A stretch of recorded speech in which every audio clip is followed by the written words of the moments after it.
Assalamu alaikum wa rahmatullahi wa barakatuh.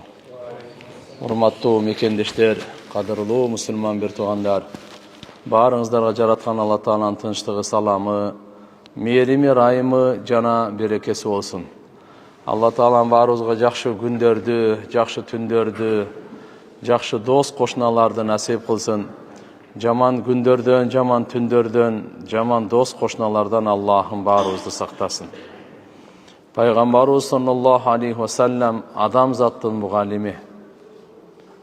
Адамзаттын эң билимдүү, эң жоомарт, эң баатыр, эң берешени, эң данышманы.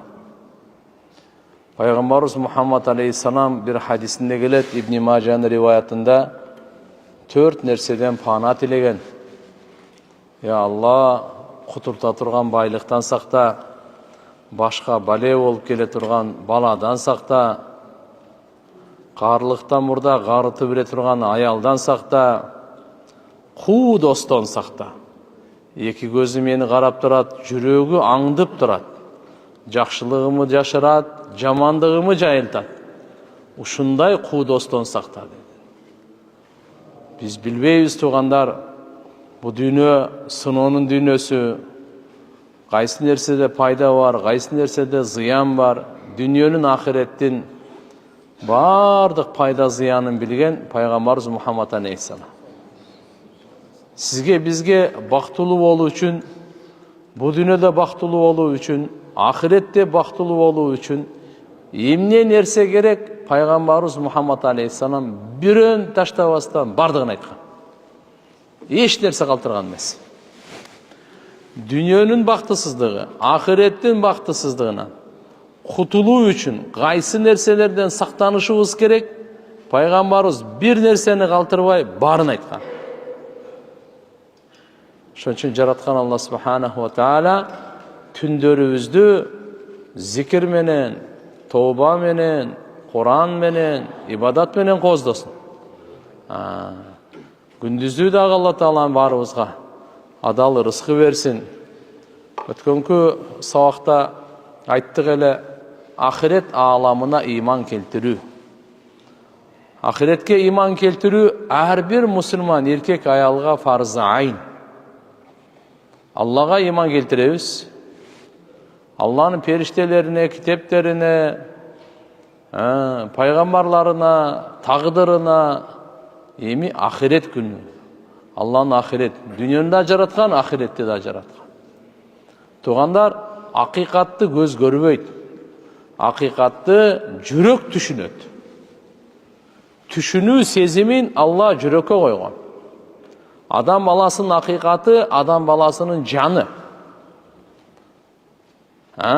Бул көзгө көрүнбөйт. Бул акыйкат көзгө көрүнбөйт. Бирок жүрөк ушуну түшүнөт. Көз аны көрүүдөн алсыз. Адамдын жанын чыгып атканын көрүүдөн алсыз. Көрө албайт. Бирок жүрөк түшүнүп турат да, жан чыгып кетти. Жок, жаны бар, чыга элек. Көрбөстөн туруп, жүрөк түшүнөт буну. Кудум ушундай кабырдагы, рахаттагы, азаптагы биздин көзүбүз көрбөйт аны. Буну Алла Таала пайгамбарыбыз аркылуу үммөткө жеткирген.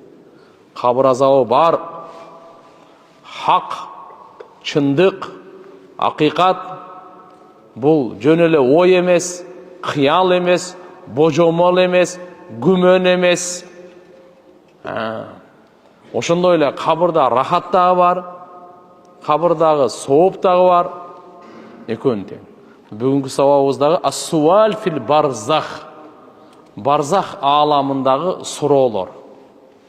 Сизге, бизге бүгүн туган эч ким азыр сурап аткан жери жок. Себеп дегенде бу дүйнө амал дүйнөсү, суроо жок. Эртеге сурак дүйнөсүнө барабыз, амал жок. Хазрет Али радыйаллаху анху айткан, бу дүйнөдө амал бар. Жакшы, жаман амал бар. Ар бир адамга тандоо берген, ыктыяр берген. Денесинен жан чыкканга чейин Буга ар бириге Алла Таала мүмкүнчүлүк, шанс берген. Кааласаң жакшы иштерди кыл, кааласаң жаман иштерди кыл, сенин ыктыярыңда, сен сыноодосуң, алдыңда жакшы дагы бар, жаман дагы бар. Саңа акыл берген, саңа жол көрсөтө турган пайгамбар келген, саңа жол көрсөтө турган китеп түшкөн. Эми бул жагын сен өзүң билем. Бүгүн амал бар, сурак жок. Эмне үчүн жалган сүйлөдүң? Эмне үчүн намаз окудуң, окубадың? Бүгүн эч ким сени сурабайт бер. Бирок эртең кыямат күнү эртең Алла Тааланын алдында сурак бар экен, амал жок экен да. Ошон үчүн айткан Хазрет Али разияллаху анху, дүнүйө ахирет дейт, бет маңдайы менен силерге келатат дейт, жүздөнүп. Дүнүйө артын көрсөтүп кетип атат силерден. Ахирет жүзүн көрсөтүп келатат, дүнүйө артын көрсөтүп кетип атат дейт. Кечеги күн кетип калды бизденчи. Бүгүнкү күн деле колдон чыгып кетти. Артын каратып дүнүйө бизди кетип атат. Ахиретке күн сайын жүздөнүп биз жакындатабыз. Келатат. Ошон үчүн силер деген куну мин абнаил ахира ва ла такуну мин абнаид дуния. Силер ахиреттин адамдары болгула. Ахиреттин балдары болгула. Дүнүйөнүн кулдары болгула. Дүнүйөнүн балдары болгула деп мындай айткан. Фа иннал яум амалун ва ла хисаб. Гадан хисабун ва ла амал. Деп мына улуу сөзүн айтып кеткен туугандар. Ошондон соң азыр айтып атканыбыз, акыйкатты көз көрбөйт экен, бирок жүрөк түшүнөт экен. Барзах аламында адам мисалы азыр мына жаны чыгайын деген учурда ал эмнелерди көрөт, биз көрө албайбыз. Аны кантип жаны чыгат, жаналгычлар кантип алып чыгат, биз аны көрө албайбыз. Ошон үчүн айтканда, бир сахабадан риваят бар. Bir adam öldü dep aябай кейсе, көп кейи бербе, анан керек сен өзүңө кей деген экен да. Сен өзүңө ырайым кыл. Ал көргөндү сен көргөн жоксуң. Пока көрө элексиң, ал көрдү. Ал өлүмдүн дамын татты, сен тата элексиң. Өлүмдүн кыйынчылыгын, жан берүүнүн кыйынчылыгын ал көрдү, сен көрө элексиң. Ал өтүп кетти будан. Ага караганда сен өзүңө көп ырайым кыл деген экен. Деп ал не болду экен дей бербей, сен өзүң ойло. Сен өзүң ойло деген экен. Өлүмдүн дамын тата элексиң. Өлүм периштени көрө элексиң. Өлүмдүн алдындагы кыйынчылыктан өтө элексиң. Ал ушу үчөөнүн тең өткөн. Сен өзүңө ырайым кыл деген экен. Галибан Абу Дарда разияллаху анху болсо керек, адашпасам. Демек, Кур'ан-ы Каримдин улуу аяттарында, пайгамбарыбыздын берекелүү сүннөттөрүндө кабырдагы суроо акыйкат экенине ачык айкын далилдер бар. Жана бул суроо мусулманды дагы, кафырды дагы, мунафыкты дагы өзүнө камтыйт. То есть ар бири суралат. قال الحافظ في الفتح الباري айткан واختلف في الطفل غير المميز. Жаш балдардан суралынбайт, эстегенде деп. Мукаллаф эмес да, жаш бала өтүп кетсе. Бирок мына жердеги аалымдар киши талашы бар. Жаш баладан эми балагатка өтөйүн деп аткан учурларда ошодон суралбайбы десе, кээ бир аалымдар суралат, кээ бири суралбайт дейт. Но кандай болгон чакта дагы фажазамал Куртуби фи Тадкира, имам Куртуби Тадкира деген китебинде чечкин, кескин түрдө чечим кабыл алган, би аннаху юсал, суралат деген. Ва хува манқул анил ханафия, биз ханафи мазхабта да ушундай деп айтылган. Ва жазама гайру вахид на шафии би аннаху ла юсал. Шафийлердин бир тобу болсо суралынбайт деген. Ну кандай болгон чакта дагы өлүктөн чоң балагатка толгон кишилердин эркек аял бардыгынан суралат. Суралганда кандай эми фаюсалу майит ан этикадихи биллахи таала. Өлүктөн биринчи Алла тууралуу сиздин этикад, ишенимиңиз кандай? Кандай? Ва расулихи, Алланын пайгамбары саллаллаху алейхи ва саллям тууралуу ишенимиңиз кандай? Ala vajhil ihtibar wal imtihan. Бұл Алла Таала періштесін жіберіп сұрап атқаны өзі білбейді емес, өзі біледі, сені сынаш үшін.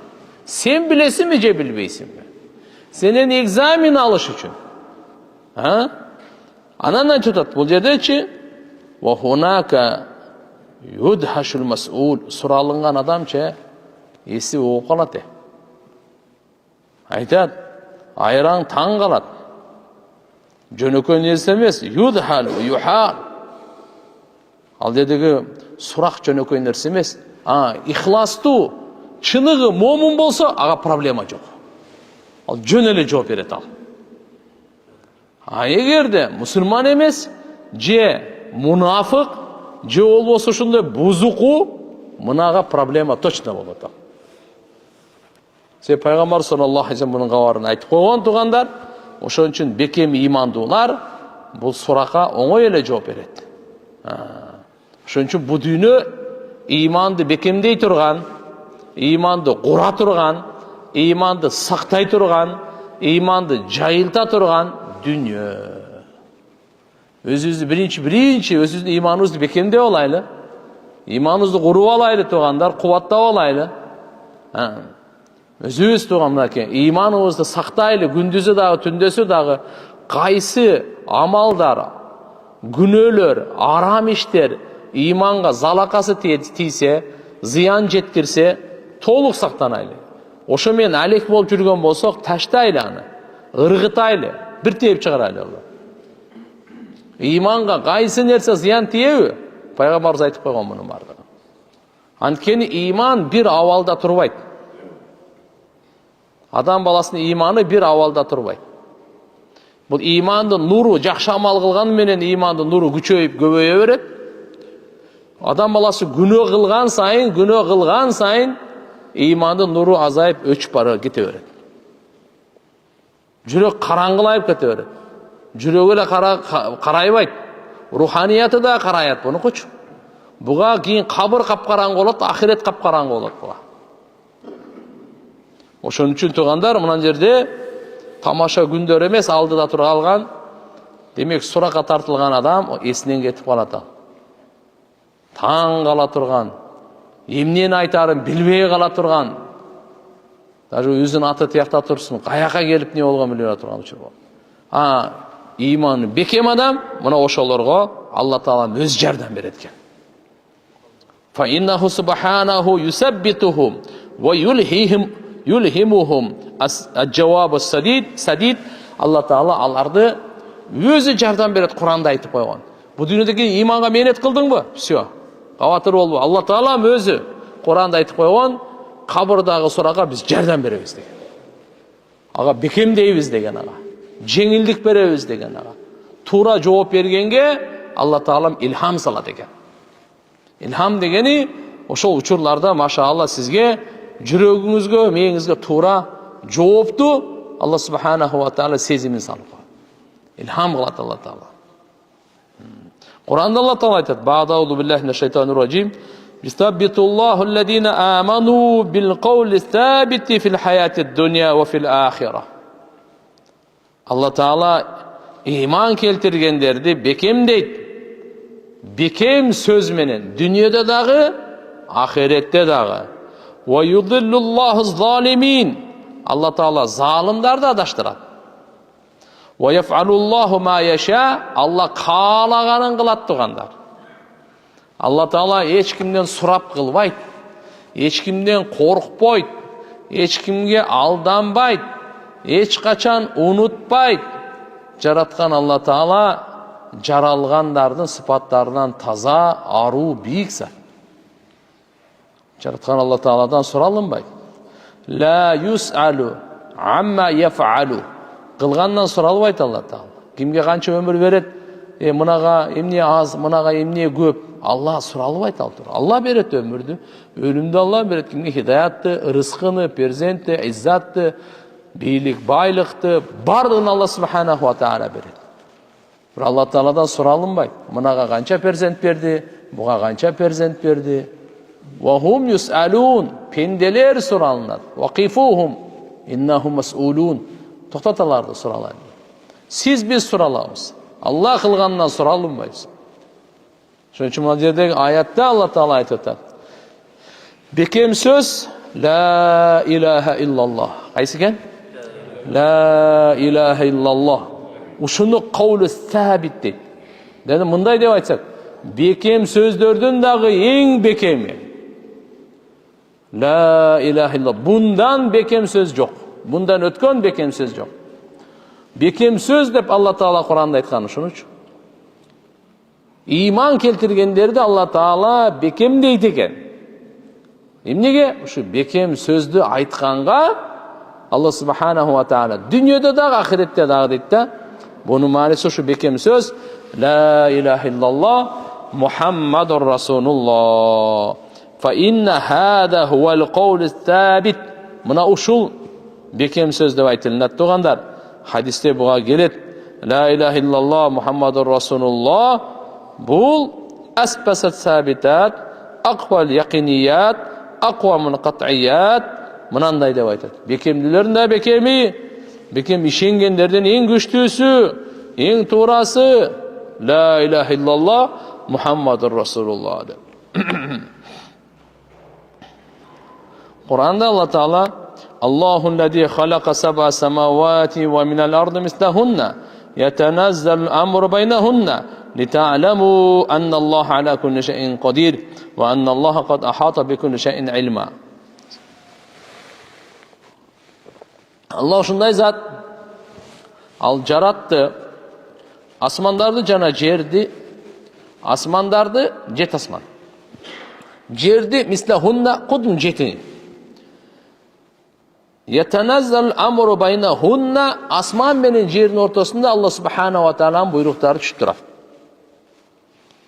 Kimge bugün ölüm berilet, kimge жашоо, kimge den sooluk, kimge oorу, kimge izzat, kimge korдук, kimge перзент, kimge бербейт. Кыскасы айтканда, канча ысык, канча суук бардыгын жараткан Allah асман менен жердин ортосунда буйругу чечип турат. Буйругу түшүп турат. Эмне үчүн ушундай? Ли та'ламу бекем ишенишиңер үчүн албетте Allah Taala ар бир нерсеге кудуреттүү жана албетте Allah Taala ар бир нерсени илим менен камтып алган. Бардыгын билет. Азыр ушул жерде барыбыз отурабыз го, ар бирибиздин эртең күнү эмне болот биз билбейбиз, бирок Алла билет. Бизге караңгы, Аллага жарык. Экинчиси ушул азыр сабакта отурабыз, ким кайсы ниет менен отурат, Allah Taala буну билет. Биз бирибизди билбейбиз. Мен кайсы ниет менен сүйлөп атам? Siz qaysi niyet menen uğup atasiz? Allah'a bardığından kabarдар. Biz siz bunu bilmeybiz. Bir cumadan keyin bizim başımızda ne var? Bir aydan keyin, bir yıldan keyin biz bilmeybiz tuğan. Gayipti Allah'dan başka hiç kim bilmeydi. Jaratkan Allah Subhanahu wa Ta'ala bardıq nerseni ilim menen özü kamtıp kurçap algan. Bardığın biri turat. Allah Ta'alaga ötkön uçur keler çak birdey çak. Qanday ekan? Ötkön uçur keler çak Allah Taalaga birdey çak var. Bunun bardığını Allah Subhanahu wa Ta'ala. Emi Allah Subhanahu wa Ta'ala Peygamberimiz sallallahu aleyhi ve sellem'nin kolundan görsetken akılga sıyıbay turgan, akıl tangala turgan keremetlerden atın muciza dep koyat. Muciza degen Peygamber'in kolundan Allah Taala görsetken adam balasınaçı. Uşunu muciza deydi da. Tak, havarikul adatка karşı nerse. Misali Peygamberimizin mancalarından su çıkargan Allah Taala. Oşo? Musa Peygamberge Bani İsrail'ge mına Jööттөрдүн 12 урусуна буларга ошо суу жок болгондо аса таягыңды чап деди. Фадриб би'асак. Al-hajar ташты чап деди. Fanfajarat min husnata 10 ayna 12 жерден булак чыкты. Таштанчы. Musa пайгамбар ташты чапканда булак чыкса, Muhammad пайгамбарыбыздын манжаларынан булак чыккан. Миңден ашык сахаба çankoosun getirip toyo içişken. Kiçine el emez. Улоолоруна чейин суу берген. Чанаштарына чейин толтурган. Пайгамбарыбыз жерде туруп, Меккеде туруп, айды экиге бөлүп койгон. Не болуп койгон? Булардын атын бардыгын мужиза дейт. Мужизалардын эң күчтүү мужизасы, угуп алыңыз, Алла Тааланын китеби Кур'ан-ы Карим. Бул мужизалардын да эң мужизасы. Иса пайгамбар туаса көрлөрдү, алапестерди, Алланын буйругу менен бисмилла дегендерди эле сакайтып коет эле. Өлүктөрдү Алланын буйругу менен тур дегенде тирилет эле. Иса пайгамбар. Муса пайгамбарга колунан ушунчалык нур колтугуна салып туруп чыгарса, күндөн калышпаган нур чыгат эле. Күндүн нурундай нур. Мына светильник эмес анан. Күндүн нуру бар го? Элестетип кой. Кечкурун чыгарса, уже күн эс да биякта. Бардыгына. Az күн жок го. Күндүн. Мужиза деп коет аны. Ар бир пайгамбарга Алла Таала мужиза берген. Ошонун үммөтү, эли, коому көрүп туруп, ишенип иман келтириш үчүн. Бирок эң көп мужизаны пайгамбарыбызга берген. Эң көп мужизаны. Эң көп мужиза. Жабир разияллаху анхудан риваят бар. Пайгамбар саллаллаху алейхи ва саллям Мадинада сахабалары менен ачарчылык, суу, кыйынчылык кезде пайгамбар Жабир разияллаху аялы Жабирге айтып, Жабир сен пайгамбарыбыз ачка bir эки досу менен чакырбайсыңбы, кичине мына бир аз тамак жеп алсын. Козу бар экен, улагы. Ана бир аз нан пышырып турайын. Пайгамбарыбыз эми кыйналып калбасын деп.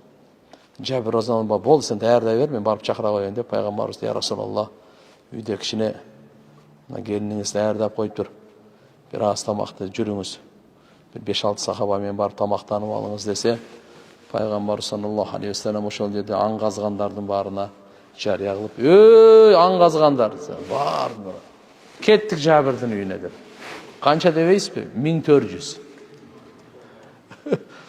Пайгамбар саллаллаху алейхи ва саллям. Болса Жабир разияллаху бу каяктан батырат эми? Уят болом эми, тамак жетпейт. Кичинекей козу болсо, бир аз нан болсо, я Алла. Анан таңал үйүнө келип, катын буягы мындай болуп атат. Аң казгандын баары келип атат буякта. Айтты, сиз пайгамбарыбызга айттыңызбы өзү? Десе, мен айттым, анан ушундай кылып атат. Анда айткан болсоңуз болду.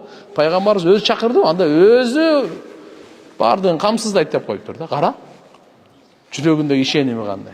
Бирок пайгамбарыбыз айтты, тиги казанда кайнап аткан этти, шорпону мен баргы чакта ачпагыла. Нанды дагы тандырдан албагыла, этти дагы албагыла. Аны жаап туруп, аң казгандарды барын айтты, 10дон киресиңер деди, тамак жеп чыга бересиңер. 10 кирет, тамак жейт, курсагы тоет, кетет, кийинки 10. Бардыгы келип жеп кетти, айтат. Бул жолда ар кандай цифралар айтылат, 1400-дөн көбүрөөк угам да. 1400 сахаба кирип жеп чыгып кетти. Кийин эң таң калыштуусу Жабир разияллаху айтат, да кылып казанды айтсам, мурдага караганда чөтө көбөйүп калгандай көрүндү дейт да. Мунанын аты мужиза деп коет. Пайгамбар саллаллаху алейхи ва саллям намазда туруп, Мединада намазда туруп, бирли алдыга жылат. Кайра аркага кетенчик дейт. Намаз бүткөндөн кийин сахабалар сурашты: "Я Расулаллах, бүгүн bir акылга сыйбай турган бир иштерди кылдыңыз го. Кеде алдыга жыласыз, кеде аркага жыласыз?" Пайгамбарыбыз айтат: "Жерде ушу намаз окуп атканымда Алла Таала ушул жерде бейиштин эшигин ачып койду" дейт го. Бейиштин мөмөлөрүн ошончо кызыккан алдыга жылып кетип ошо экен да. Кайра аркага жылганы болуп, дозоктогу азаптарды көрүп аркага жылган экен. Пайгамбар саллаллаху алейхи ва саллям мужизалар өтө көп. Ага Кудай кааласа бир өзүнчө сабак кылабыз го. Бирок мен эмнени айтмакчы элем? Эде башка жакка кетип калдык да. Мужизаларды демек пайгамбарлар өзү көрсөтө бербейт экен, каалагандай. Пайғамбарымызға да келіп айтты да: Мұхаммад, сен қиын болсаң, мындай қылып берші, тигіндей қылып берші деп. Анда айтты: мен қылмаймын. Алла қылады. Алла қашан қаласа қылады. Біздің қолдан просто көрсетіп қояды мұндай депші. Шөнші мұналардың бардығын, туғандар, мужиза, ең ұлы мужиза қайсы екен? Құран. Бардық пайғамбарлардың мужизасы кетті. Біздің пайғамбарымыздың да қанша мужиза Алла берген болса бары кетті. Bir ғана мужизасы қалды. Бүткіл аламға қиямат күнге шейін қала тұрған мужиза Құран. Бұндай кітеп жоқ.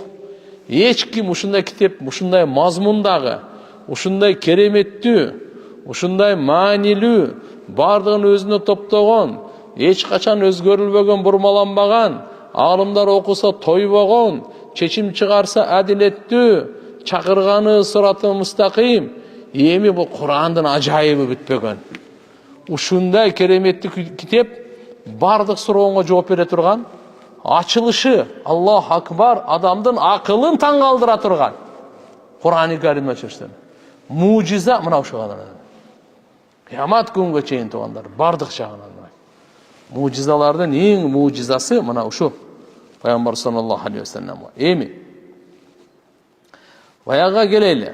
Алла Таала ким иман бекем болса, bu dünyada da Allah Taala mağa жардам береді екен.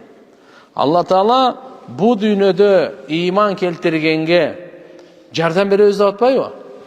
Allah Subhanahu wa Taala yusabbitullahu allazina amanu bil qawli sabit fil hayatid dunya ve fil ahireh. Allah Subhanahu wa Taala bekem deydi. İman keltirgenlerdi bekem söz menen bu dünyada dağı jana ahirette dağı деп атат. Bu dünyada qanday bekem deydi desеңiz, anın manisi шайтандың азғырықтарынан иманы бекем күшті адамды Алла Тағала сақтап қойды. Шайтан аға ойынын көп көрсете албайды екен. Қылықтарын көп жүргізе албайды екен. Өзіне дос қылып, өзіне құл қылып, алдына салып айдап албайды екен. Алла Субханаху ва Тағала анның васвасасы, азғырықтарынан, шубхат, шек күмендіктерден барын Алла Тағала сақтап қойды екен. Amma tasbituhum fil hayatid dunya fahuwa mimma ya'tarihim min al-wasawis wa shubuhat ash-shaytaniyya min qibal al-ins wal jin. İnsanların tarafından da var, insan şeytanlardağı var, tuğanlar. Jin şeytanlardağı var. Alınlara çıkan insan şeytanlar jin şeytanlarga qaraganda korkunçtu, qo'ptu, strashniroq bo'ladi deganda. Qaysi shayton ekan? O'sha jindan ko'p qo'rqmoq kerak. İnsan şeytandan korkuş gerek de. Hem qanday korkuş gerek ekan? Жамандығынан. Adam Құдай сақтасын да адам бұзылса, bu dünyada bir de qanday бұзыла тұрған мақлуқ жоқ та. Даже бұл жыртқыштардан өтіп кетеді. Егер адам оңолса, періштелерден жоғары шығады. Адам бұзылса, жыртқыштардан төменге түседі. Адам баласы, ошон үчүн Алла Таала эгерде иманга менет кылсак па, иман курсакчы, не болот экен? Бу дүйнөдө Алла Тааланын бекемдүүлүгү шайтандын азгырыктарынан, шайтандын азыркындай чакырыктарынан, ар кандай шек, күмөн, шубухат, ушундай нерселерден Алла Таала сактайт. Так, экинчиси, адашуудан Алла Таалам сактап коет. Аларды адашуудан сақтап қойды Алла Субхану. Алем ахиреттегі Алла Таалам аларды бекемдөөсү эмне десе, мындай дейт: "Ва амма тасбитуhum fil ахира фадака хина юсалуна фи кубурихим." Кабырларында суралганда, ошондо Алла Таалам аларга бекемдик жардам берет экен да. Жүрөгү бекем, акылы бекем, иманы бекем, сурауга спокойно жооп берет. Аллахым баарыбызга насип кылсын, амин. Baro ibn Azib radıyallahu anhu Sahih Bukhari jana Muslim'de gelet rivayet keltiret. Peygamberimiz aytat: "Al muslim iza su'ila fil qabr shahida an la ilaha illallah ve anna Muhammad Rasulullah sallallahu aleyhi ve sellem." Müslüman adam kaçan soraka alınganda kavurda güvölük beredi eken. Ne dep? La ilaha illallah Muhammadur Rasulullah. Bir Allah'dan başka sığınganга layıktı zat yok. Muhammed Allah Taala'nın elçisi sallallahu aleyhi ve sellem. Demek ahiretteki Таспит Алла Тааланы бекемдөөсүнүн мааниси кабырдагы суракта жана кабырдан кийинки сурактарда дагы Алла Тааланы бекемдеп коет. Демек, мына жердеги дүнүйөдө жана ахиретте бекемдейт дегени кабырда. Себеп кабыр ахиреттин биринчи тепкичи. Кабыр кандай экен? Ахиреттин биринчи этап, биринчи тепкичи ушул жерде. Биринчи бара турган жер. Ушу менен бүтүп калбайт. Ойлобоң ушу менен бүтөт деп. Бул башталгыч тепкич. Анын ар жагында аягына чейин эң акыркысы бейиштин төрүндө же дозоктун чукурунда. Бейиштин төрү же дозоктун чукуру бул акыркы остановка ошол.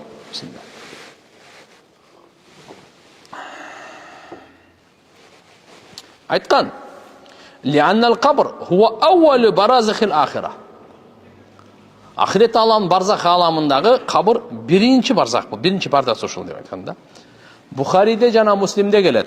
Анас разияллаху анхудан Пайгамбар саллаллаху алейхи ва саллям айтат: "Иннал абд иза вудиа фи кабрихи", пенде качан кабырга коюлганда, "Ва тавалла анху асхабуху", анын шериктери кайтып кетишкенде бурулуп, "Ва иннаху ла ясмау караан ниалихим", ошол коюлган, кабырга коюлган пенде алар бурулуп кетип атканын пут кийимдеринин үнүн угушат дейт. Аллаху акбар. Тып басып кетип атканын кабырда жатып ошолордун үнүн угат экен. Кабырда коюлган киши анын шериктери эми топурак таштады, тияк бияк кылды, жакшы адам эле, я Алла деп анча-мынчасы дуа кылды, ыйлады, Куран окуду жана башка тууган уруктары. Эми алар акыры бурулуп, эми үйүнө кетиш керек деп ошол жатып алабы эле. Кеткенде ошонун кетип атканда пут кийимдеринин үндөрүн угат дейт.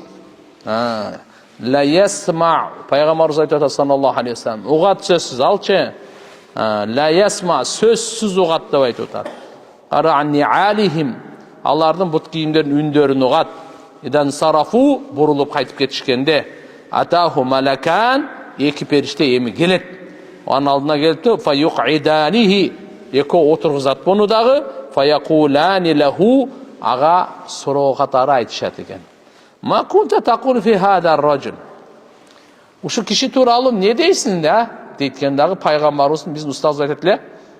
Маулана Назыр Рахман дарат баракатухум, пайгамбарыбыздын элесин алып келет дейт эле. Кабырда пайгамбарыбыздын элесин алып келеткен дагы ушул киши тууралуу эмне дейсиң дейт да. Сен оюң кандай депчи. Эгерде бул дүйнөдө пайгамбарыбыздын өмүр баянын окуп, пайгамбарыбызды сүйүп, сүннөтүн аткарып, пайгамбарыбыздын алып келген, берген шариятына бекемде болсо, сразу айтат экен: бул Мухаммад саллаллаху алейхи ва саллям, мен ушунун сүннөтүн, ушунун айтканын аткарып жүрбөдүмбү? Ушунун көрсөткөсү, көрсөтмөсү менен жүрбөдүмбү депчи. Сразу эле тааныйт экен. Мына ал Бухари, Муслимде экөөндө келип атат. Ма кунта такул фи хада раджул. Мына киши тууралуу сен эмне деп айтат элең дейт. Ана. Ал кайсы киши? Мухаммад саллаллаху алейхи ва саллям. Фа якулу, ал айтат экен: "Ашхаду аннаху абдуллах ва расулу". Мен күбөлүк берем, бул Алланын кулу жана анын элчиси деп күбөлүк берет экен. Фа юкалу лаху, ошентип туура жооп бергенде буга айтылат экен, кайрачы. Не деп? Ондор иля макадик минан нар. Сен дозоктогу жайыңды бир карап койбойсуңбу дейт. Так. Абдалакаллаху бихи мaqada минал жанна. Ушунун ордуна Алла Таала сага бейиштен бир жай берди. Биякты да карап кой дейт экен да. Кала наби саллаллаху алейхи ва саллям фаярахума жамиан. Пайгамбарыбыз айткан, ошо кабырда жаткан киши өзүнүн бейиштеги дагы дозоктогу эки жайын тең көрөт экен. Мурунку хадистерде айтып жүргөнбүз туугандар. Бала төрөлгөндө пайгамбар саллаллаху алейхи ва саллям айткан, бир орун бейиштен, бир орун дозоктон таяр деген. Ар бирибиз ушул жерде отургандарыбыздын жана дүйнөдө кыбыр эткен инсандын баарынын бирден орун бейиште бар, бирден орун дозокто бар. Капырлардын дагы бирден орун бейиште бар, бирден орун дозокто бар. Мусулмандардын дагы ар биринин бирден орун дозокто орду дагы бар, бейиште дагы орду бар. Бул пайгамбарыбыздын сөзү. Kim iman keltirip жақсы амал қылса, бейіштегі өзінің жайын алады. Дозоқтағы баяғы жайы бар еле, аны таштайды, қалтырады. Құдай сақтасын, иманға, чоң ойғанда иманға келген жоқ. Жақсы амал қылған жоқ. Анда баяғы дозоқтағы өзінің итағылы орды бар еле, ошын алады. Бірақ бейіштегі ордын алдырады да. Мына хадисте айтып атат пайғамбар саллаллаху алейхи ва саллям. Не деп атат? Аға айтылынады екен. Бірінші дозоқтағы ордын көрсеткен да. Сен кейбір хадистерде ушунун чечмеленүүсү келет. Сен эгерде жооп бере албай калганыңда мына суроолорго мына дозоктогу ордунга барат элең дейт да. Даганы жаап коюп, ошол жерден эле жаап коюп, эми оң жакта хадистеге форточкадай кылып ачат дейт кабырда, кадимкидей. Нар жагынан өзүнүн жайын көрөт дейт да. Периште канаты менен бир чаап эле ачып койгон. Бияктан көрсө, бейиште Алла деп, эми карагысын эди. Яро мақадаху минал жанна, бейіштегі жайын көрөт дагы, лияфрах ва ястабшир, ушунчалык кубанат. Кубаныш үчүн Алла Таала буну бактылуу кылыш үчүн, курсант кылыш үчүн ушуну көрсөтөт. Ва яро мақадаху минан нар, дозоктун отун, дозоктогу жайын эмне үчүн көрсөтөт? Лияшкура ни'маталлахи алейхи хайсу наджаху минха, Алла Таалага шүгүр кылыш үчүн, Алла Таала ага тартуулаган неематы кандай, качан аны куткаргандыгы үчүн. Алла Таала дозоктон куткарды. Ага неемат тартуулады. Алла неематын берип туруп дозоктон куткарып койгондугуна шүгүр кылыш керек. Ошон үчүн Алла дозоктон көрсөткөн да. Дозокко салыш үчүн эмес. Дозок менен коркутуп коюп, андай үчүн эмес. Просто ушундай жаман дозоктон Алла мени куткарды. Карачы Алла мага канча жакшылык кылды, мага неемат берди деп шүгүр кылыш үчүн Алла Таала экөөнү тең көрсөткөн. Ошон үчүн пайгамбарыбыз айтты, не деди? Фаярахума жамиан, ал адам экөөнү тең көрөт. Яни бейиштеги ордундагы көрөт, дозоктагы ордундагы көрөт. Дозоктогу ордуна киргизбейт, бирок бир көрсөтүп коет экен да. Сен жайың ушул жерде бар болчу, бирок сен азамат, иман келтирдиң, жакшы амал кылдың, кабырдагы суроолорго даярдандың, сен жооп бердиң. Бирок эмне үчүн көрсөтөт экен?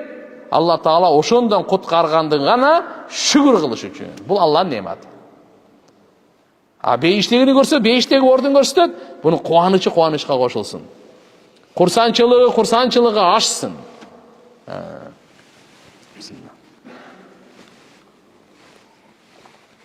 Муслимдин риваятында мындай экен. Ва фи риваятин ли Муслим قال قتادة ذكر لنا أنه يفسح له في قبره 70 ذراعا ويمنى عليه خادرا إلى يوم يبعثون. Бұл да сахи хадис. Мындай деп айтылған, қабырда аға қабыр ушунчалык кең кылына деген 70 зира. Мында чайтканда bir 35 метрдин тегерегиндей. Ушунчалык кең кылына деген дагы кыямат күнгө чейин аға ушундай бак жашылдандыруу толтурулат экен да. Аз деле машалла бир жерге барып калсаң, жашыл болсо канча сүйүнөсүң го? Адамды жашыл нерсе татат да. Бакты ушундай кылып толтуруп коет экен. Ва кала саллаллаху алейхи ва саллям ва аммал кафир. Булга мусулманга болгон мамиле боюнча айтты пайгамбарыбыз. Кафир кандай болот? Вал мунафиq, эки жүздүү мунафиq кандай болот? Ва фи риваят ва аммал кафир вал муртаб. Кафир кандай болот бир риваятта, муртаб, шектенген кандай болот? Ал боюнча айткан. Фаякулу ла адри. Ла адри. Кунту акул ма якулу нас фи. Мен билбейм. Пайгамбарыбыздын элесин алып келип, баягы эки периште буну отургузуп, буга деле ошондой. Бул ошо кабырга койгондон кийин жаны кайра салат. Жаны жок эле көмдүк го. Салып отургузат кадимкидей. Хадистерде фаюқиданихи, ачык келет. Аны отургузат. Отургузат, ал угат. Конкретно угат. Бардыгы азыр кетип аткандар пут кийимдердин үндөрүн угат. Андан кийин маза кунта тaqul би хадар раджул Мухаммад саллаллаху алейхи ва салламды атын айтпай эле, мына киши тууралуу эмне дейсиң деп элесин көрсөтүп коет. Анан бул эми карап турган айтып экен, субханаллах, мен билбейм буну дейт экен да. Кафир билбейм дейт экен. Шектенген билбейм дейт экен. Мунафык билбейм дейт экен. Каяктан билсин ал? Басқа адамдар не деп айтса, ошоны айтып жүргөм деді. Адамдар бұл дүниеде мен саясаттан башқа не сөйлейді адам. Ошоны айтып жүргөм деп білмеймін бұл не туралы деді. Ана, эми башталат ана. Юқалы ла дарайта ва ла талайта. Билбейсиңби? Силбейсиңби? Эчтекеби? Сумма юдрабу. Бимитрақа мин хадид байна узунай. Эки кулак түпкө. Ошол базганы, темирдин базганы менен чыгат экен да. Фаясуха сайхатан бир кыйкырат десин. Ясмаухума ялия ялихи илля стақалайн. Жин менен инсандан башка бардык жанында тургандар угат экен ушу чапкандычы. Башка жандыктар да угат экен да мунучу. Имам Тирмизи риваят келтирет. Абу Хурайра разияллаху анхудан Пайгамбар саллаллаху алейхи ва саллям айтат: "Иза кубира ал-маййит атаху малакан асвадан зуркан." Качан өлүктү кабырга коюлгандачы, ага эки периште капкара, көзү көкмөк ушундай периштелер келет дейт. Юқал ли ахадихима ал-мункар. Экөөнүн бирөөсүнүн аты, периштенин аты Мункар деген болот экен. Валил ахар экинчиси болсо ан-накир. Накир, Мункар, накир деген. Ушул экөө анан айтат экен: "Ма кунта тақул би фи хада раджул." Ушу киши тууралуу эмне деп айтат элең депчи. Бу дүйнөдө эмне деп айтат? Баягы машалла мусулман болуп жүргөн ал айтат экен оңойдо: "Хуа Абдулла, Аллахнын кулу ва расулу, Аллахнын элчиси. Ашаду ла илаха иллаллах ва анна Мухаммадан абдуху ва расулу" деп бардыгын айтат экен. Кийин анан азыркындай эле риваят кайра уланат, бирок кошумчасы сумма юнавварлаху фихи. Кийин жакшы жооп бергенден кийинчи кабыры нур менен толтурулат экен да. Ана. Аллаху акбар. Туган, бул акыйкат. Тамаша эмес. Бекер бозулуп отурган эмес бул туган. Мага, сизге, ар бирибизге жакын арада келе турган, башыбызга келе турган бир учур бул. Ошондо эстейбиз анан, мындай кеп болгон эле. Пайгамбарыбыз Мухаммад саллаллаху алейхи ва саллям уламалар, алымдар пайгамбарыбыздын сөзүн элге 14 кылымдан бери айтып келатат. Айтып келатат. Ушунун арасында алхамдулилlah ушу доордо, бузуку, фитнакор доордо Алла Таала алхамдулилlah сизге бизге бактылуу тил, бактылуу кулак берди да. Ушундайды айтканга, укканга. Аллага чексиз шүгүрлөр. Укпай, айтпай өтүп кетсек эмне болот? Кандай болот эле? Канча деген адам пайгамбарыбыздын хадисинен кабарсыз. Бухариме сахих хадистер булар. Жөнөкөй хадистер эмес тугандар. Канча деген кылым каратып келген немелер. Эмне дейт? Нур менен толтурулат экен. Сумма юқаллаху нам. Анан кийин айтат экен, суракка жакшы жооп бергенден кийин эми уктаңыз дейт экен да. Фаяқул аржи иля ахли фа ухбирухум. Алла айтат экен баягычы. Ушунун бардыгын көрдү да. Мен үй бүлөмө кайтып барайынчы, бир айтып коеюнчу ушул жерде ушундай бар экен депчи. Ага периште экен, бияка келгенден кийин кайтып баруу жок деди. Бүттү эми. Үй бүлөңө ушуга чейин айткан болсоң, Кудайга шүгүр. Эгерде айтпай калган болсоң, анда алар билбей эле бул жака келип калса чатаганан. Сен го машаллахдан бар күн. Бул айтат экен. Фаяқум аржу иля ахли фа ухбирухум. Мен кайтайынчы үйүмө, бала чакама кайтайынчы деп. Мына жакта ушу суроолор бар экен. Баягы пайгамбарыбыз айтылган сөздөрү полный, конкретный 100гө 100 экен. Ушуну баары эле кабар берип коеюнчу дейт экен да. Анан айтат экен тигилер. Фаяқулани ал эки периште айтат экен. Нам канауматан арус. Сен тияк-биякты токтот дагы жаңы үйлөнгөн жигиттей болуп уктай бер дейт экен да. Биринчи үйлөнгөн, биринчи түндөгү чогуу жаткан жубайың менен ла юқидуху илля ахаббу ахлихи илей. Эч ким сени ойготпойт, сен эң сүйгөн гана ойгото турган. Ошентип хатта ябасахулла. Алла сени кайра кабырдан тирилткенге чейин уктап, эс алып, рахаттанып жата бер дейт экен да мемаз дейт ана. Мына нерсе барды боло турган нерсе. Алла Таалам баарыбыздын кабырларыбызды бейиштин бакчасы кылсын, амин. Ата-энелерибиздин кабырларын бейиштин бакчасы кылсын, амин. Аял бала чакаларыбыз, бир туугандарыбыздын кабырларын бейиштин бакчасы кылсын, амин. Бардык мусулмандардын кабырларын Алла Таалам бейиштин бакчасы кылсын, амин. Дозоктун чукурунан сактасын. Дозоктун коркунучтугунан, кабырдын азабынан сактасын Аллахым баарыбызды. Сурактын оордугунан, караңгылыгынан, коркунучтугунан сактасын. Бай айтып жүрөбүз го.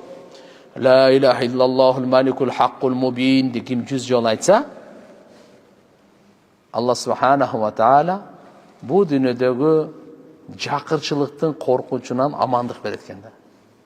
Экинчи, кабырдын коркунучунан амандык берет экен.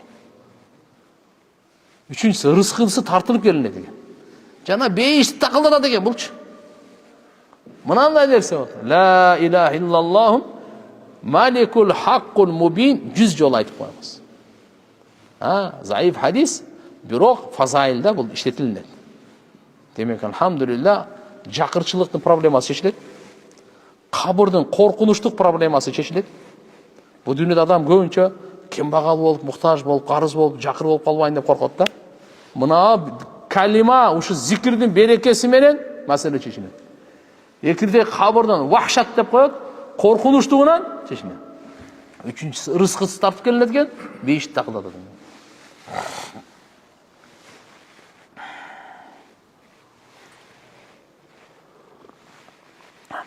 Munafiq жооп бере албайт. Кийин анан бу мунафиктар кошумча башка риваяттан мындай дегет. Жерче өзүнө тартып туруп кысат экен да муну. Кабыргыны, кабыргаларын бири-бирине киргизе кысат экен муну. Кабыр. Кайчылаштыра келсин. Фатахталифу адлауху дейт. Фала язалу фиха муаддабан. Кабырда азап бериле берет. Качанга чейин? Allah Taala gayra tiriltkенге чейин. Канча кабырда 100 жыл жатабы, же 500 жыл жатабы, же 1000 жыл жатабы, же андан көп азбы Кудай билет. Бирок гайра тирилгенге чейин азапта. Эгерде ким жооп бере албай калса, ошон үчүн урматтуу мусулман бир туугандарына сабак уккандар баарыбыз ушуну эртерээк досторубузга, туугандарыбызга, үй бүлө бала чакабызга айтып коюп. Кабырда 3 суроо бар деп. Не деп айтабыз? Ошон билеби билбейби сен туугандарың? Аялың, балаң, ала чакаң билеби билбейби? Билбесе мен дагы айтайын. Өзүмдүн жакындарыма сиз дагы айтыңыз. Баарыбыз айтайын. Биринчи, Роббуң ким деген суроо болот. Мар Роббук деген суроо. Роббум Аллах. Роб деген ким? Роб деген жаратуучу, тарбиялоочу, кажеттерди бүтүрүүчү. Чыныгы бадыша ээ. Bunun adına Rob dep koyup turganda. Бүткүл аламдын Робу. Роб деген сөздө Аллаху акбар жөнү ушунчалык пендени өзүнө тарта турган магнит бар. Бардык пайгамбарлар дуа кылганда Роб деген сөз менен кайрылган. Болбосо Алла Тааланын бир сыпаты, башка дагы сыпат аттары толтурас. Роб деген рубуйет. Бул Роб деген Аллаху акбар. Робум Аллах деп жооп беришибиз керек. Не деп? Роббум Аллах деп. Роббум Аллах дайыма.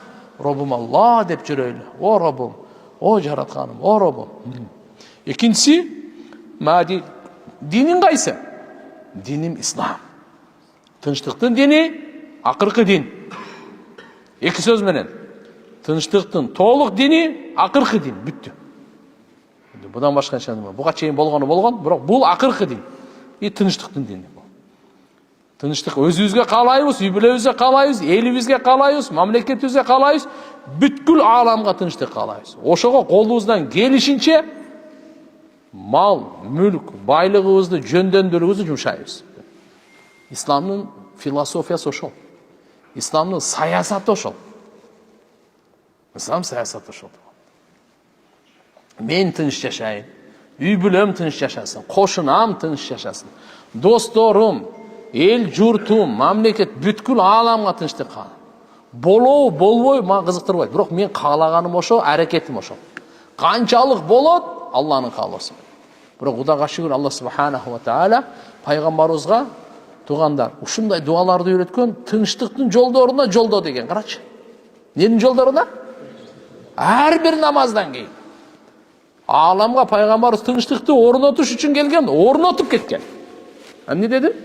Ааламга пайгамбарыбыз Мухаммад саллаллаху алейхи ва саллям тынчтыкты орнотуш үчүн келген. Жөнүнө кеткен жок, орнотуп анан кеткен. Хулафа рашидиндер, сахабалар алтын доордо эмне деген тынчтыкты орнотушту? Ошончо туугандар, иншалла биздин мына жүрөгүбүздө ушундай болуш керек. Пайгамбар саллаллаху алейхи ва саллям ар бир намаздан кийин дуа кылла деген. Ибн Масуд разияллаху анху риваят болчу, Абу Даудта келет. Ташаххудтан кийин саламдан мурда дейт. Кээ бир жерлерде любой жеринде деп айтылат дагы. Ал кандай дуа? Allahumma allif bayna qulubina wa aslih data baynina wahdina ila subulus salam. Ya Allah, жүректерибизди бир кылгын. Ya Allah, öz ara мамилелерибизди оңдогун. Ya Allah, тынчтыктын жолдоруна жолдогун. Кана. Müslüman adam, her bir erkek, her bir ayal, gününe 5 mal namaz, Allah'dan tınçlıktın jolдоруна жолдогун деп сурай эле берсе, акыры барып мээсине деле өзүнө кичине кой мен тынч жашашым керек экен деген келер. Бул жөнөкөй эле эң минималдыйын айтып атам. Ошон үчүн иншалла. La ilahe illallah. Мына, демек кабырдагы сурака жооп бергендерге кыямат күнгө чейин рахатта болот. Кабырдагы сурака жооп бере албай калганга кыямат күнгө чейин азапта болот. Эми ыктыяр сизде. Сизде ыктыяр. Өзүңүз тандаңыз. Кайсы жолду тандайсыз? Үчүнчү суроо, пайгамбарың ким? Ман набиюк. Пайгамбар Мухаммад саллаллаху алейхи ва саллям. Мына хадистерде келип атат. Кээде пайгамбардын элесин көрсөтөт деп атат. Кээде шахадат айтат, кээде болсо Мухаммад Расулулла дейт, жана башка.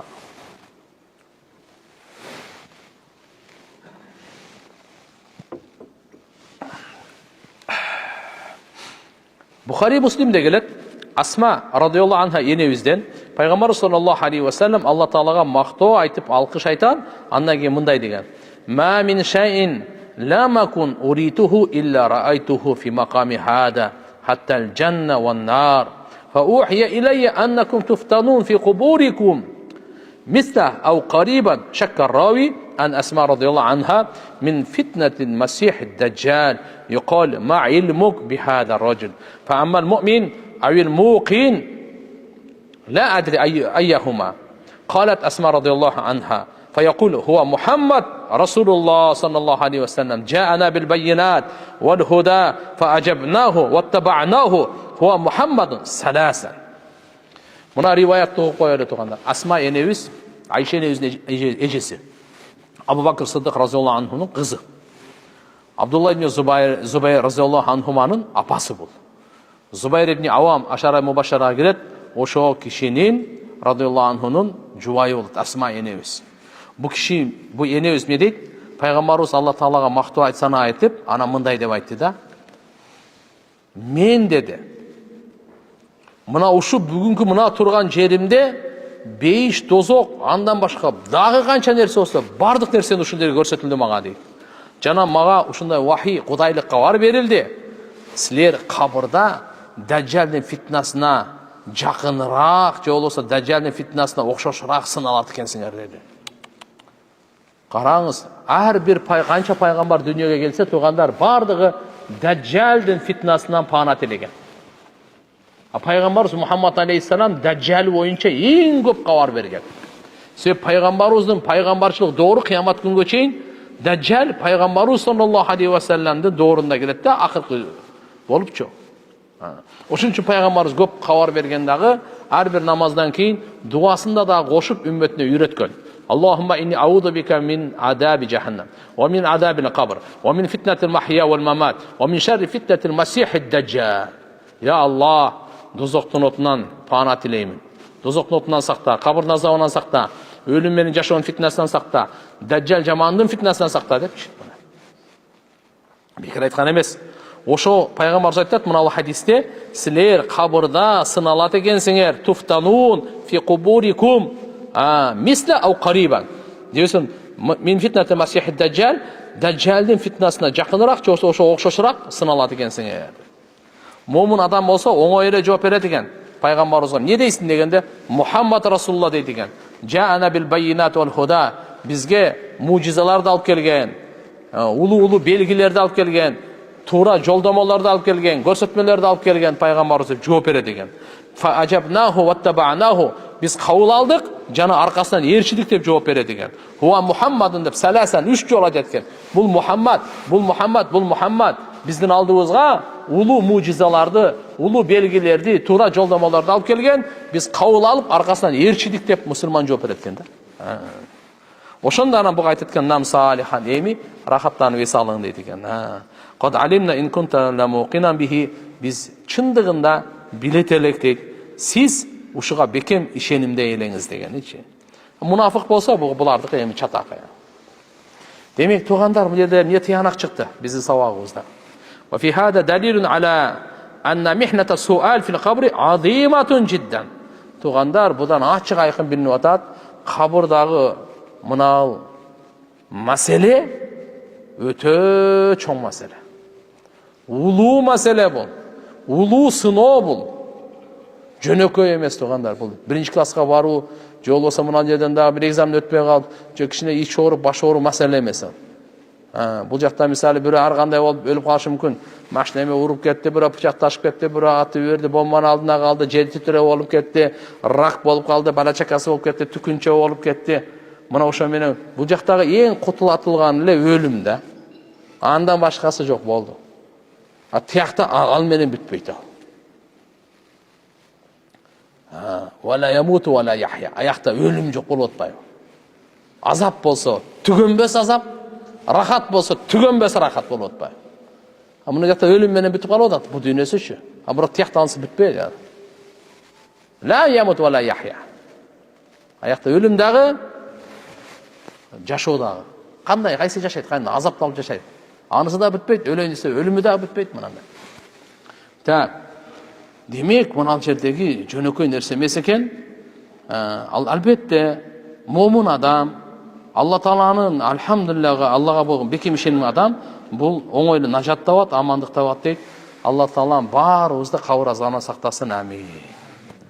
Абу Дауд шарифте келет, Усман разияллаху анхудан, пайгамбар саллаллаху алейхи ва саллям бир кишини көмүп бүткөндөн кийин жанына турду да айтты.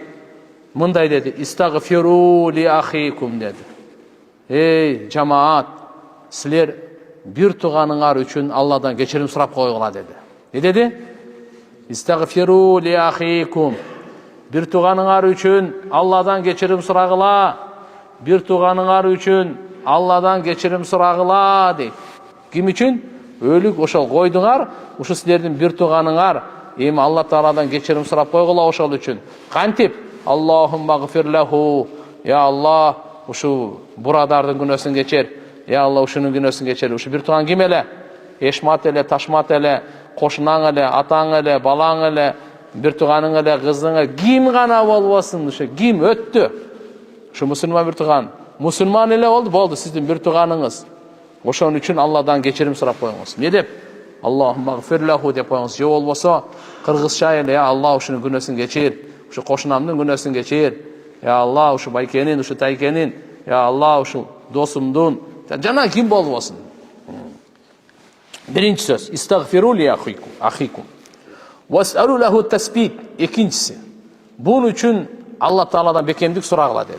Не деди? Бекемдик. Себеп азыр суралат болчу.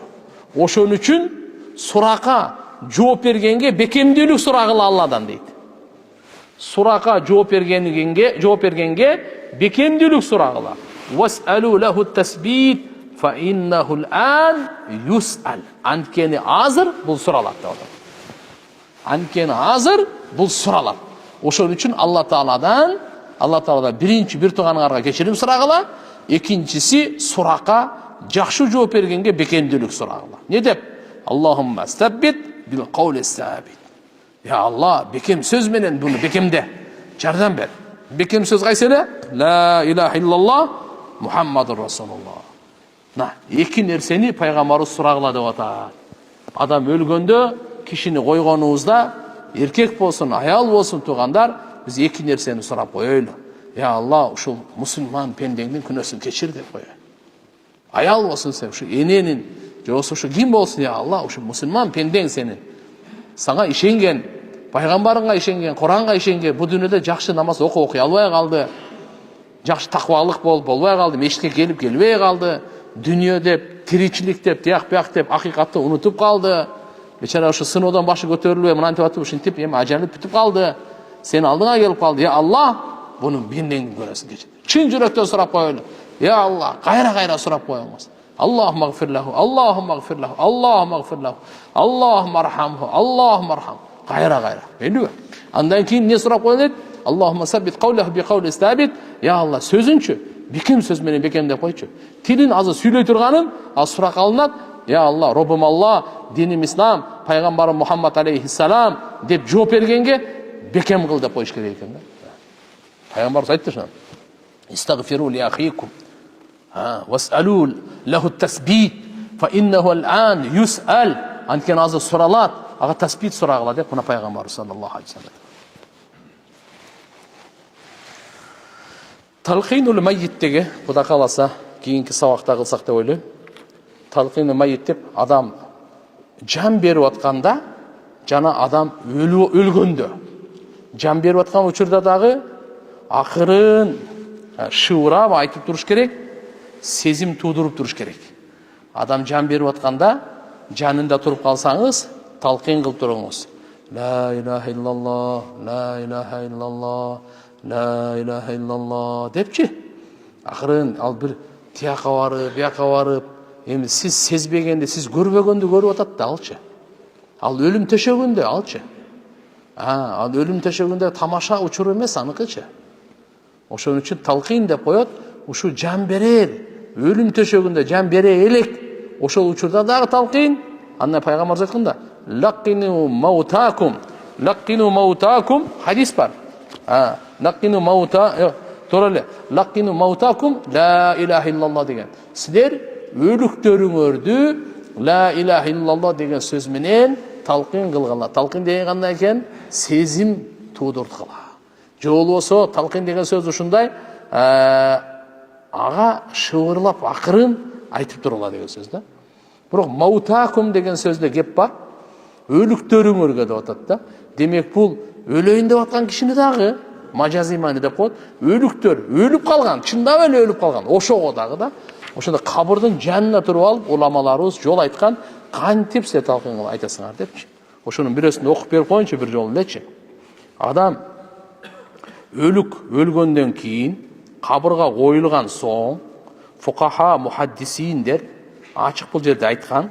Ошол жерде баш жагына отуруп, эй паланчанын баласы паланча, эй Алланын кулу паланчанын баласы Алла мусундай деп эстегин бу дүйнөдөн чыккан келишимиңди, кайсы эле шахадат эле, ла илаха иллаллах вахдаху ла шарика ла ва анна Мухаммадан абдуху ва расулу ва аннал джанната хаккун وأن النار حق وأن البعث حق وأن الساعة آتية لا ريب فيها وأن الله يبعث من في القبور وأنك رضيت بالله ربا وبالإسلام دينا وبمحمد صلى الله عليه وسلم نبيا ورسولا وبالقرآن إماما وبالكعبة قبلة وبالمؤمنين إخوانا.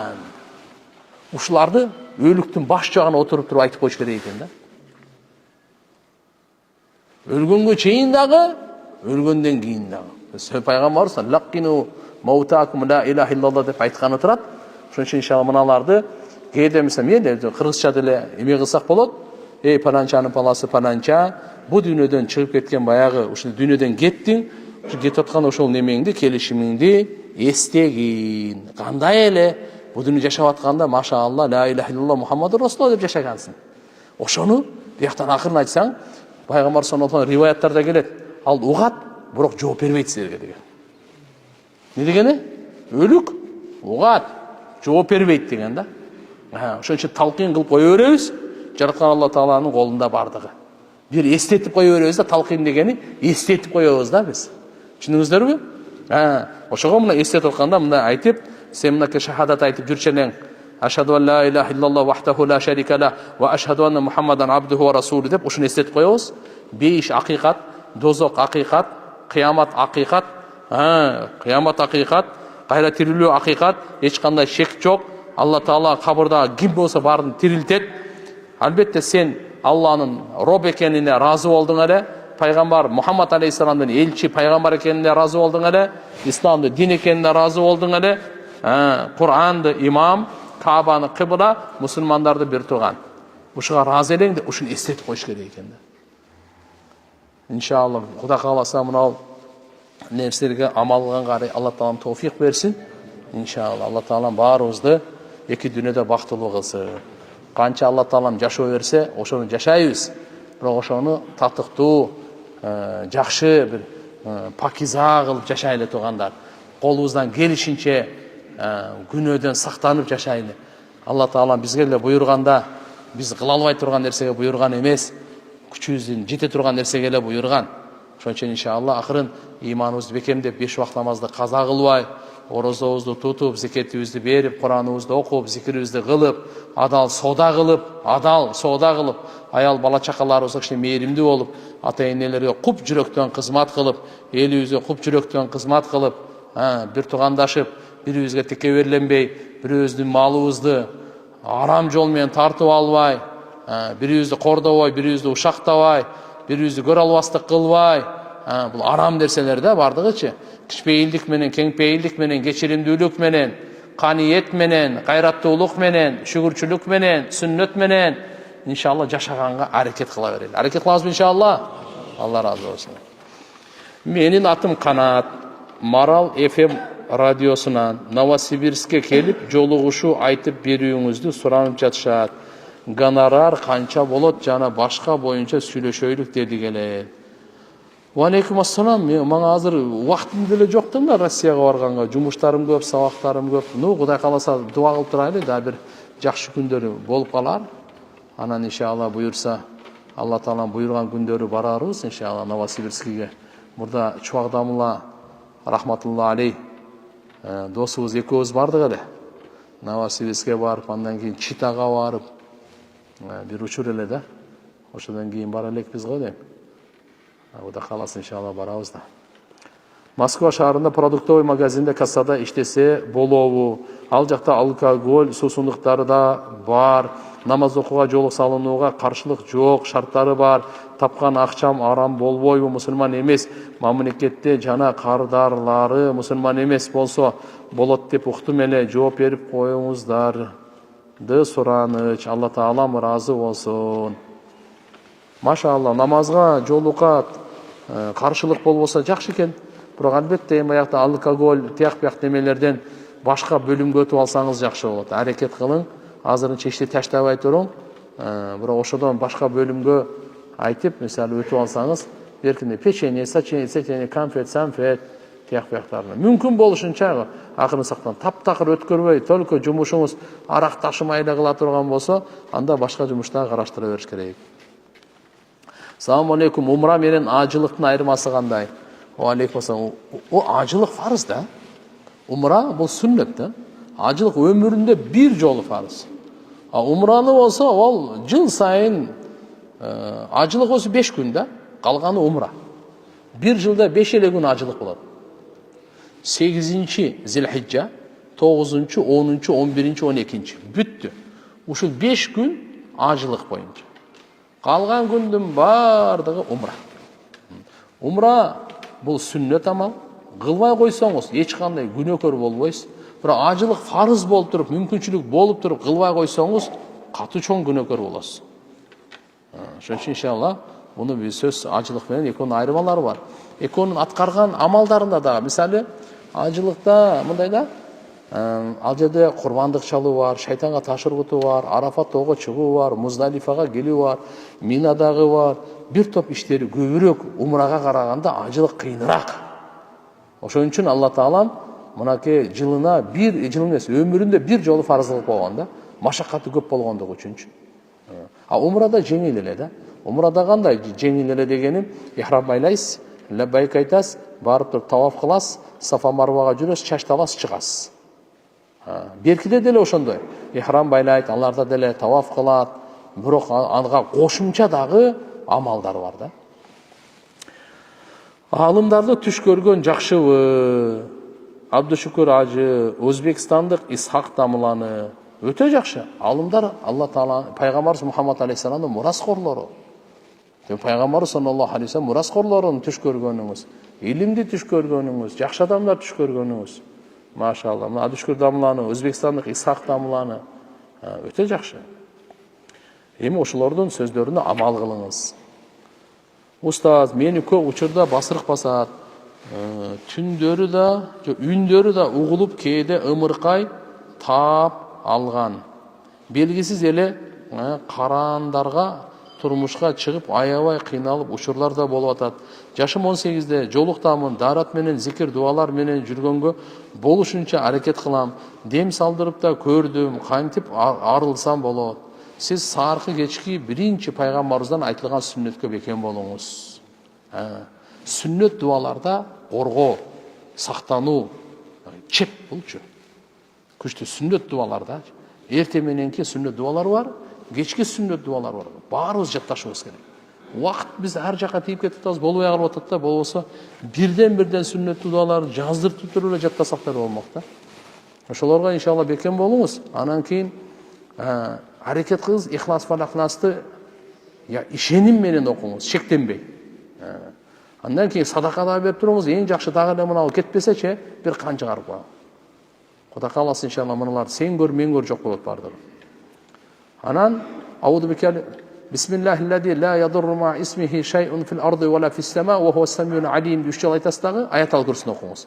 Качан ушундай үнүү кыла баштаганда, же сезим аркаңыздан бирөө жүргөндөй болуп, же ушундай сезим башталганда, сразу ушуну окуңуз. Бисмиллахиллади ла ядурру ма исмихи шай'ун фил арди ва ла фис сама ва хува самиун алим. Үч жол окуп, андан кийин аятал курси. Мен 5 жылдан бери медреседе Куран жаттап жүрөм. Бүтө элек мен такрар алсыз. Ата-энем Россияда иштеп жатышат. Аябай кыйналышты. Мага муктаж болуп жатышат. Ичинен менин окуума каршы болуп, нааразы болуп жатышат. Көңүлдү бир жерге коюп окуй албай жатамын. Сыгылып, стресс болуп, медреседен дагы чыгып кеттим. Эмне кылышымды билбей калдым. Ата-энеге барың. Тим более медреседен чыгып кетипсиз. Siz ata-enеңizге барыңыздағы жардам беріңіз. Күн сайын siz erте менен 1 saat, түштөн кийин 1 saat Куранга бөлүп коюң. 1 saatта 2 пара окуйсуз, түштөн кийин 2 пара окуйсуз. Мына калган учурдун бардыгын ата-энеге жардам бериң. 2 saat күн сайын Куран окуй бериң. 5 вакыт намазды каза кылбайсыз, албетте. Аны калаң, Алла ата-энеге жардам бере бериң. Кудай кааласа, Кураныңыз дагы калбайт, ата-энеңиз дагы разы болот, ата-эненин разычылыгы менен Куран сизге жугумдуу болот. Саламу алейкум, ва алейкум ассалам. Менде бир суроо бар эле. Көптөн бери кыйнап жүрөт. Мен үзүр, недержание мочи дейби, бар, анан издештирип көрсөм, ар бир намазга даарат алышым керек экен. 5 вакыт намазга 5 жолу ушунун оңой жолу барбы, же ар бир намазга даарат алышым керекпи? Мисалы, пешим намазды кеч окуп калсам, асырга жакын кайра даарат алганга туура келип кала жатат. Ачыгын айтсам кыйналып кеттим. Алла жеңил кылсын. Кара, бул жуунганда сиз муздак суудан кыйналып атасызбы, же кандай? Адам баласы mesela жуунган сайын сергийт де өзүчү. Жуунган сайын адам баласы жеңилдейт, көңүлү ачылат. Ошон үчүн буга деле көптөрө суунун деле кереги жок. Көптөрүнө суудун кереги жок. 1 литр сууга пайгамбар саллаллаху алейхи вассалам бул жолду айтып атам. Жөн эле толук даарат алат эле да, 1 литр сугачы. Мына спокойно ушуна карап туруп жакшынакай жуал жакшы. Деп үзүрлүгү ошондой да. Ар бир намазга эмес, ар бир намаздын убактысына даарат алып коюңуз. Болду, Кудай окуп коесуз. Буга эми шариаттын талабы ошол. Шариаттын талабы ошол. Убакыт барбы? Менин суроом, мен 13 жаштамын. 1 жыл мурун эжейим бизге кошумча сабак берген эле акчага. Мурда унутуп калыптырмын. Быйыл өзүм ооруп атат элем. Анан кийин 2000 сом акчасын берейин десем, жөн эле кой, дарыларыңа иштет деп атат. Маалыматыңызды берип кетсеңиз. Мейли. İşletme, özüne işlete ver, orup atsan ошо дарыңа десе, эчтеке эмес болду. Сен ага карыз эмессиң. Бирок айтып койду, мен сизге карыз элем, ошону берейин деп атат элем депчи. Кээде ачык айтыш керек болот. Менин суроом мындай, күйөөм жумуштагы аялдар менен ичет. Мен ошонун айына урушуп чыгат. Мени болуш керек. Ичпе десем өзүм билем дейт. Эмне кылсам болот? Карагыла. Маселенин бардыгы иман, амали салих. Ансыз чечилбейт. Үй бүлөлүк болсун, жумушта болсун, туугандар каерде болбосун. Ошон үчүн үйдө силер азыр имандын сөзүн сүйлөгүлөр. Намазга бекем болуп, дуаларга бекем болуп, анан дааватты токтотпоңуз. Айта бериңиз күйөөңүз, Кудайдан коркуңуз, үйгө оору алып келбең, үйгө да балекет салекет кесепеттердин баары жыйнап келбең. Биз тууралуу Алладан коркуңуз. депчи ахиретте эмне тияктат айта бериңиз. Адамдын түкүрүгү, шилекейи нажаска кирбейт. Assalamu alaikum. Hijama кайсы учурда кылынат? Жана кайсы жерде жасатсак болот? Жасай турган жерди сунуштап берсеңиз чоң рахмат. Хижаманы өзүнүн илими бар да. Мына ай как раз мына ушул азыр 19 нечетный числа. Ар айдын 17, 19, 21, 23 мына ушул айлар күндөрү хижама кылса жакшы болот. Хижама кылганга бизде машалла доктор Замир деген бар, бүгүн сабакка келбеди билбейм. Машалла ошого кайнысаңар болот. Баягы мурда бейиш деген бирикме бар эле, мына агропром деп коет эле, ак үйдүн жанында, билесиздерби? Азыр ошол жерде атын эмне экенин деле билбей калдым да. Ошол жерде машалла жакшы. Не бар дейт? Ошо хижама жазып койгон, издештирсеңиздер иншалла таапыр. Так, хижама. Менин досум дос балам өтүп кетти эле. Анан мен анын бир кийимин алып кийген элем тирүү кезинде. Ошону бере элек болчумун. Анан өтүп кетти. Не кылсам болот? Толук түшүндүрө кетесизби? Буну ата-энесине алып барып бериң. Ата-энесинен. Сиз карыз экенсиз. Ошону барып берип кой, жууп, жакшынакай тазалап, ата-энесине берип кой. Эгер ата-энеси кайра жок балам сен кие бер деп берсе, проблема жок, кие бериң. Кошуна аял госрегистрде иштеген. Аял экөө биригип бизге тиешелүү болгон 5 сотик жерди кызыл китеп кылып жасатып алыптыр. Ушунча кордукту көргөздү кошуна. Жерди тартып алганы үчүн сурагы болобу ахиретте? Кандай болот? Алла разы болсун. Ахиретте ол бир карыш жерди тартып алса, зулумдук менен мойнуна 7 жерди илип коет дейт. Москва шаарынан кайрылдым. Сыйкырга кабылган адамды буттан алат деген чынбы? Эгер ошондой болсо кантип тазалансам болот? Сиз окутуңуз, өзүңүз окуңуз. 5 убакыт намазды баштаңыз дагы, өзүңүзгө дем салганды баштаңыз. Аятал Курсини көбүрөөк окуңуз. Ла хаула ва ла куввата илля биллахны көп кылып, эгерде Бакара сүрөсүн окусаңыз өтө жакшы болот. Өзүңүз аны билбесеңиз, башка бирөө Бакара сүрөсүн окуп, үйүңүздө дем салып берсин. Кудай кааласа, сыйкыр, мыйкыр ал үйгө вообще жакындабайт. Адам каза болгондо маркумдун кийимин кийсе болобу? Мисалы жакын туугандары. Эчтеке болбойт. Кээ бир ойлойт ошот, маркумдун кийимин кийсе мен деле өлүп калам дегендер. Тооба, кийим кийсе өлбөйт ал. Ажалы бүткөндө өлөт. Алла чакырганда өлөт ал. Маркумдун кийими алхамдулилlah карап, эгерде мурас менен бөлүнсө, без проблем кийсе болот. Экинчи суроом, динибизде шариатта адам каза болгондо күзгүлөрдү жабыш керекпи? Күзгүлөрдү. Эми чоң күзгүлөр болсо чаап эле койгула. Кичинекей күзгүлөр болсо кажет деле жок. Мен 24 жаштамын, аябай жакшы баламмын деп айта албайм. Үйлөнүп ажырашкам. Атам бул дүйнөдөн өткөнүнө 10 жыл болду. Апам бар, бир туугандарым дагы бар. Алар апама каралашат. Мен канча иштесем да, иштеген акчам апамдарга, бир туугандарыма өзүмдөн ашпай жатат. Нәпсимди тыя албай жатам. Ахиреттик абалым кандай болот? Билсем болобу? Жүрөгүм таш болуп бараткансый. Күнөө экенин билсем да кылып жатам. Балким сиз менин ахиреттик абалымды айтсаңыз, же мени урушуңузчу туура жолго түшкүм келет, бирок эч окшошпойт. Эми кантип урушам сизди? Бирок Алла разы болсун ахиретти ойлонгонуңуз үчүн да. Мындай кылыңыз, сиз чөйрөнү өзгөртүң. Жаман балдарды жаман таштаңыз аны. Дос болсо деле таштап коюң. Жаман көрсө жаман көрсүн, кош болсо кошпой эле койсун. Жаман балабы, жаман доспу, таштаңа чөйрөнү өзгөртүң.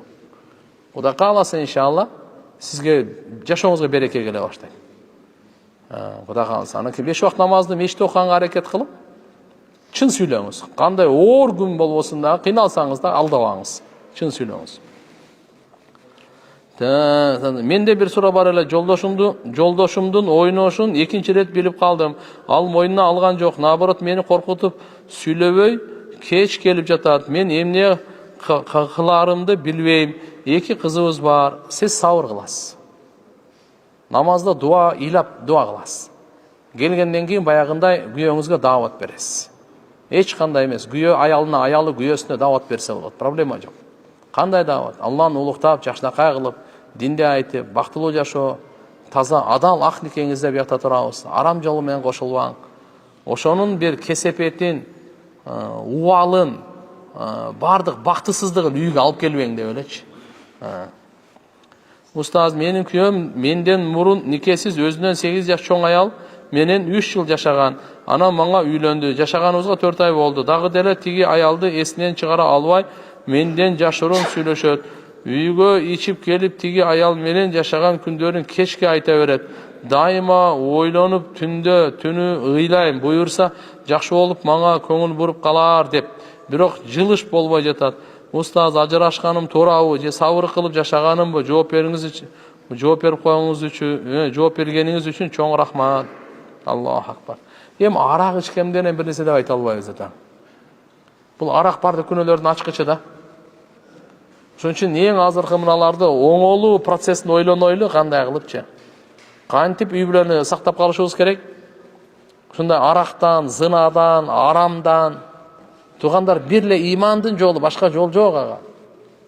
Үйдүн ичинде иман гана, үйдүн сыртында дагы иман гана токтотот арамдан. Иманды үйрөнүп бекемдей турганга жол дават жолу. Ошон үчүн ар ким ушу аракет кылыңыздар иншалла даватка чыгарганга, жакындары бар, туугандары бар, ага энелери бар, чогу да чыгып келгенге акырын иншалла Кудай кааласа, иман аракетке келсе, күнөөдөн жиркенич пайда боло баштайт. Иман курчуса, арамдан жиркенич пайда боло баштайт. Арамдан сактануу жеңил болуп калат. Ибадат кылган ага оңой болуп калат. Менин сурам, имплант тиш салуу боюнча төрөттөн кийин көпчүлүк тиштерим алсырап калган. Стоматолог бир тишти имплант салуу керек дейт. Шариятка туура келеби? Жана адам өлгөндө сөзсүз чечүү керекпи? Имплант сөөгө катырылат дейт. Алла разы болсун. Жок. Имплант салдырсаңыз боло берет, шариятка туура келет, проблема жок. Адам өлгөндөн кийин тиштери жылып албайт. Чыгарып барып андай жок ал. Ошо ойдон калат. Дамла аракты кантип таштаса болот? 4-5 ай намаз окуп кайра ичип алам. Мечитке байланыңыз. Өткөндө дагы айттык эле. Жаштардын оңолуусу илимде, эркектердин оңолуусу мечитте, аялдардын оңолуусу үйдө, кылмышкерлердин оңолуусу түрмөдө. Ошон үчүн ишке карап туруп, мына жерде сиз карап кайра ичип алып атканыңыз, мечитке байланыңыз. Кудай кааласа иншалла. Аракты оңой эле таштайсыз, чөйрөнү таштайсыз. Күйөөм Москвада, мен Кыргызстанда, кайненем, кайнатам менен турабыз. Күйөөм Москвада, мен Кыргызстанда, кайненем, кайнатам менен турабыз.